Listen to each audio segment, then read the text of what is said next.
अस्सलाम वालेकुम वरहमतुल्लाहि वबरकातुहू।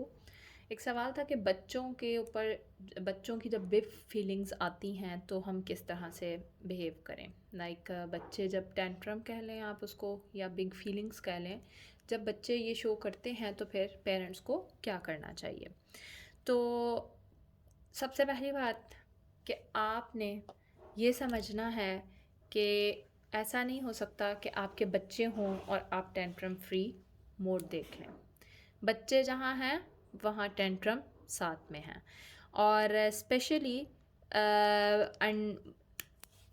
एज 6 तक जो है वो वे ऑफ कम्युनिकेशन होता है टेंट्रम।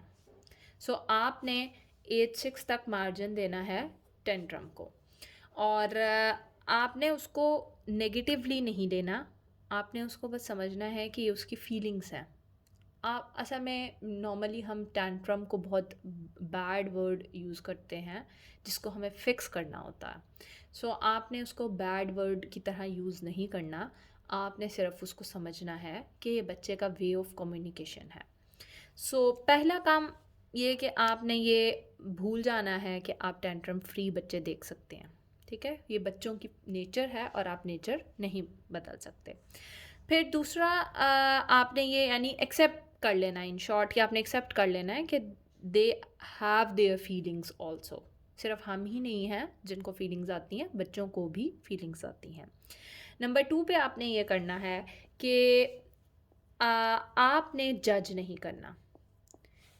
डोंट जज देम, डोंट जज देयर फीलिंग्स।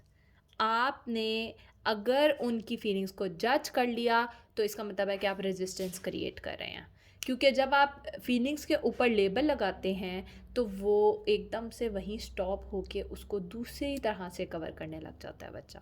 सो आपने रेजिस्टेंस नहीं क्रिएट करने देनी अपने और बच्चे के दरमियान। और आप अगर हम इधर एग्ज़ाम्पल लें कि किस तरह से हम जज करते हैं फीलिंग्स को। बच्चा जो है वो रो रहा है, उसको कोई चीज़ नहीं मिली और बच्चा रो रहा है, तो आप उसको कहेंगे कि ये ग्रीडी हो रहा है। आप उसके ऊपर लेबल लगाएंगे ग्रीडी होने का, हालांकि बच्चों को तो देख के चीज़ें अच्छी लगती हैं। So don't label them, don't label them. तीसरा काम ये है कि आपने न्यूट्रलिटी का बिहेवियर शो करना है। आपने न्यूट्रल रहना है। अगर वो कर रहा है ना, आपने बहुत ज़्यादा हाइपर मोड में आना है और ना आपने अपने आप को बिल्कुल उससे कट ऑफ कर लेना। आपने न्यूट्रल बिहेवियर रखना है। ओके, फीलिंग्स आ रही हैं बच्चे की, आने दें, एक्सेप्ट करें, उनको जज ना करें। ठीक है, उसे डील कर लेते हैं हम, कोई मसला नहीं है। अब चौथा काम ये है कि आपने कंटेनर बनना है। कंटेनर का काम क्या होता है?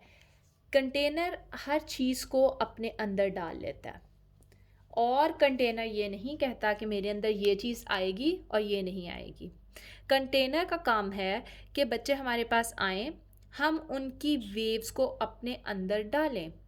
इसको एग्ज़ाम्पल के तौर पे अगर आप लें कि आप बीच के ऊपर खड़े हैं, आप सैंड के ऊपर खड़े हैं और पानी की वेव्स आ रही हैं।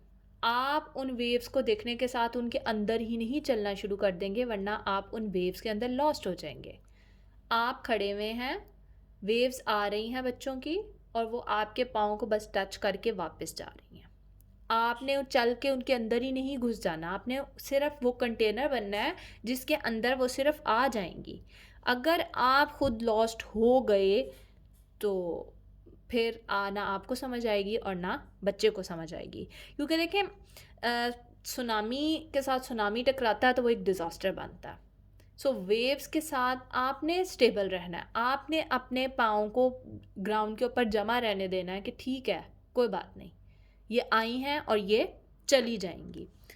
पांचवा काम आपने क्या करना है?